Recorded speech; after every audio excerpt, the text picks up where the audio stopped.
let's keep this short and sweet. So let's start off with hardware. That's the horn that comes with the servo of choice. We put that one on the Baja. Awesome. You've got all your various hardwares. That's the linkages for the servo to brake, for the push-pull, or pull in this case. These are the cams that you put inside. Don't mind me. So you put inside of it. So you screw them down, and so I suppose they're cams that operate the rotors and the pads.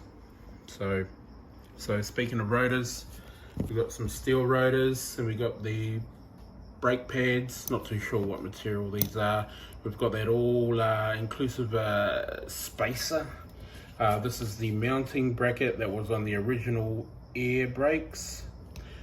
So you can reuse that. Now, it didn't come with any linkages, so I've dipped into my RC boat bits kit and my bits and bobs kit, and I found I've got a few options. So I've got a direct mount to the servo horn, or I can go use the stainless steel, which is a thicker gauge. Then we've got all the various bits and bobs to adjust the linkages for the brake. So that's basically what you get. The housing, so that sits on the clutch housing, bell housing I suppose, and then that's the cover. So it's roughly the same design as the rear brakes. So very similar, obviously just different mounting options. So those two countersunk holes there, that's where it mounts onto that housing, so over there. So once we take that off, so actually let's do that. Let's take this engine out and we'll put it on the bench. There it is. One engine assembly from the Elcon FOURTEX. Now we want to get to here. So I think we're going to start taking this apart. Yes, actually, I'll just put that back on so we don't lose those balls. We all hate losing balls, don't we? So, okay, let's do a time lapse and let me figure this out. Let's go.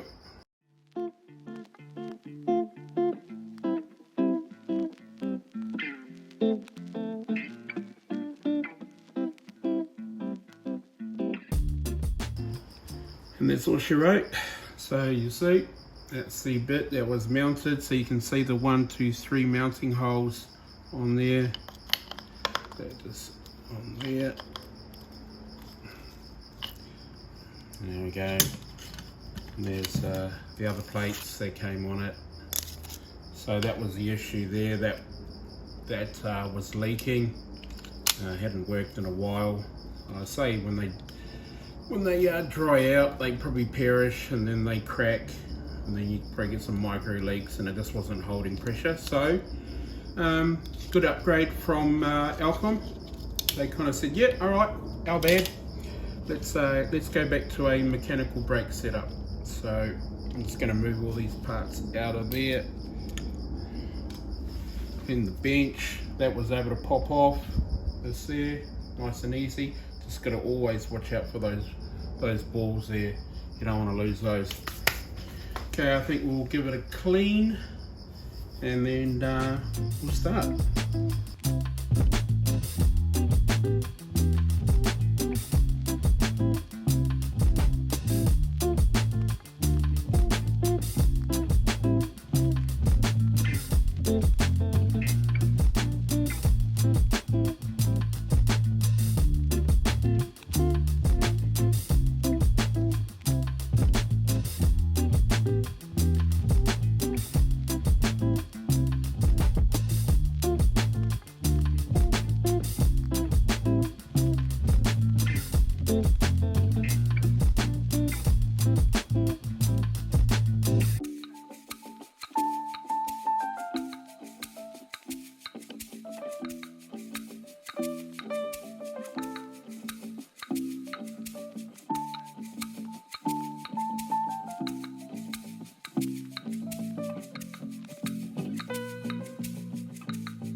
getting a ball in because they're on an angle, so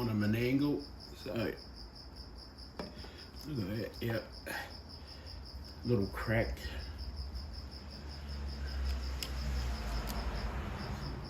One.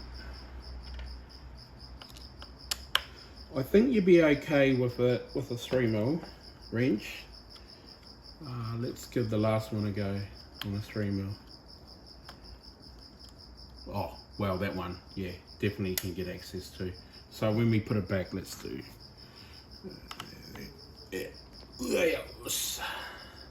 That one was obviously because it's not impeded. Hopefully that just, I can't remember this, when I took it apart. So hopefully I just do this. There we go.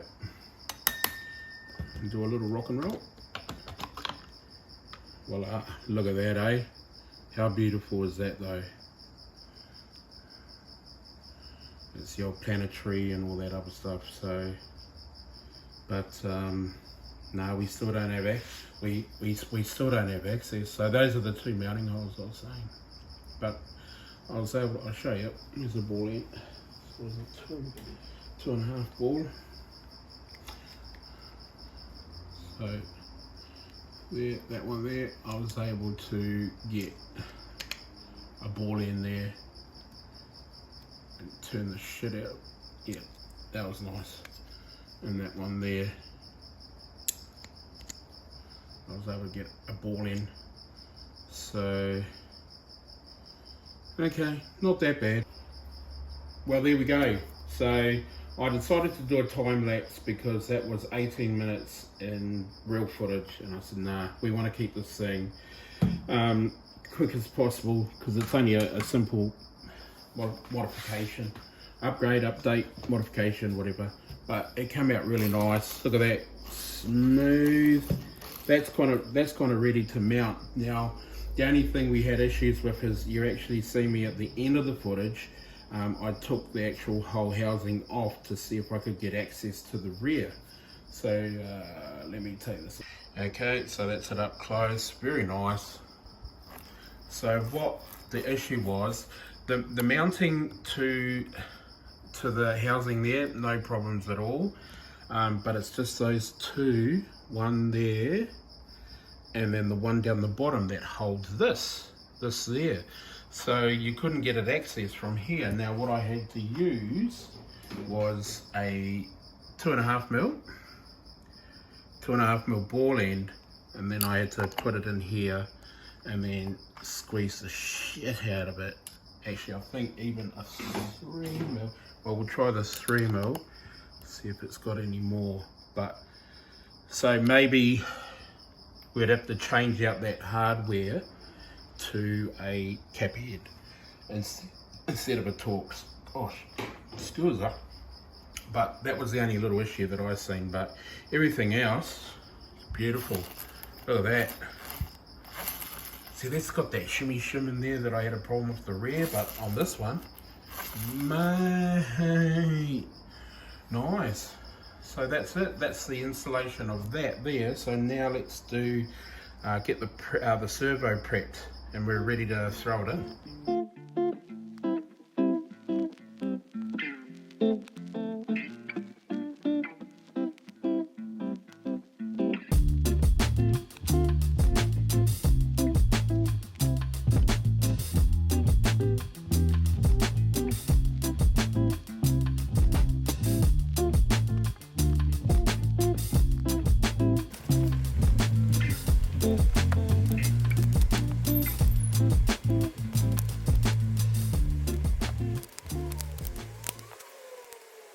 Okay, it's another day, another $1. Got it all ready to mount. So I think, yeah, that's the process we'll do. We'll mount this, get it all in, and then we'll mount that thing there. And I'm really happy with the engagement. So it's, let's say it's at 6 o'clock at the moment, and it engages at 5 o'clock. So we might probably start it there around about 5:30. So there's 6 o'clock, there's 5 o'clock, and it engages the brake. there. Ooh, yeah. So we might actually just have it there, so it's only a minimal amount of movement for it to work. So that's probably like 10% on that brake. So yep, we'll get those in.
How good does that look? A lot better, eh? A lot better than the air brakes. Really simple to do. A little bit of a process, but you know, I think all in all, it'd probably take you around about, give yourself 30 minutes to upgrade. It was a pretty simple process. So I think what we'll do is we'll power it up and we'll set that channel 3. I did video it, but it was too dark, so I couldn't use the footage. So all of me was just training the cable in here, connecting it to channel 3, which was the old channel for the air brakes. So we'll have a look at the program and we'll go from there, and then we'll start it up. Okay, so this is on the 4 p.m. Power them up. Okay. Power. Okay, so we got the kill switch on, so we'll just double check. Everything's all good. Steering's all good. Brake. So throttle, brake. Okay, everything looks good. So what I did is we'll go through the program.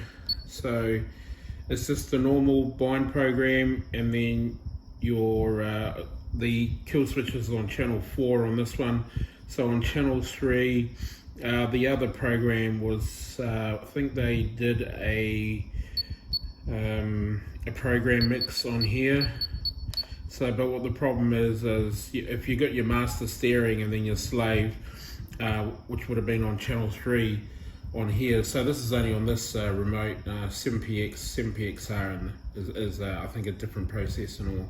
But the only problem is your travel on your slave is only restricted to what you have on on the actual throttle brake. So whatever that brake was set to, so this one here, whatever that one was set to, so your brake throttle is also set to on that. So if you needed more to adjustment on your endpoint, then you can't actually do it because it's sharing that program mix. So what I did is I went back, restarted again, and then what I did was a brake mix. So here is on channel 3, and then you've got your rate here, or your endpoint adjustment there. So it's currently set at 85. So hopefully that makes sense, because yeah, the the program mix just didn't work because I couldn't adjust. So I actually reset the whole model and started again. So it was only reset, it was only a so you don't have to bind the receiver again, but that's just specific for this. So all in all, I would probably do a brake mix on here when you've got 2 servos. So that means on your channel 3 you can adjust your endpoints or your rates on this here. So, but then again, don't forget it's only for the 4 PM. It should differ on the 7PX, 7PXR. So looks pretty good. So the true test. So it's rolling. Then we'll go brake. There we go. So that's nice. So I played around with those numbers. 85 seems to be the perfect on the endpoint on this one. That's plenty. Not getting any chirping from that servo. So that also you're not going to see this throttle because it's on a brake mix, so it's only seeing the brake signal. So again, oh yeah, that's going to stop. Love it. That's all she wrote. Failed a plug, don't have any spares. Ordered some CMR 7Hs that won't get here for a week. So, well, I ordered 10. Mate, if you're going to order them, you order them, I suppose. But yeah, that's it. That's a wrap up of the mechanical brake. It was bloody awesome. It was really good. Really impressed how simple it is. Just got to work out that cover situation with the cap heads. And then just, I suppose, just cut off a 3mm traditional Allen key. So that should be able to get it. But what I'm going to do before we convert this to a FOURTEX gun edition, because it's the TRUXX platform, but obviously all this still is the FOURTEX, the base platform. But what we'll do is we're going to take it for a run on the track. One last time, as Britney Spears would say. No, we'll take it on the track for one more time, and then we'll start the process of getting it all ready for the FOURTEX conversion gun edition. Another dream build coming your way. Alright, thanks guys, appreciate it. I'll catch us later. YOLO!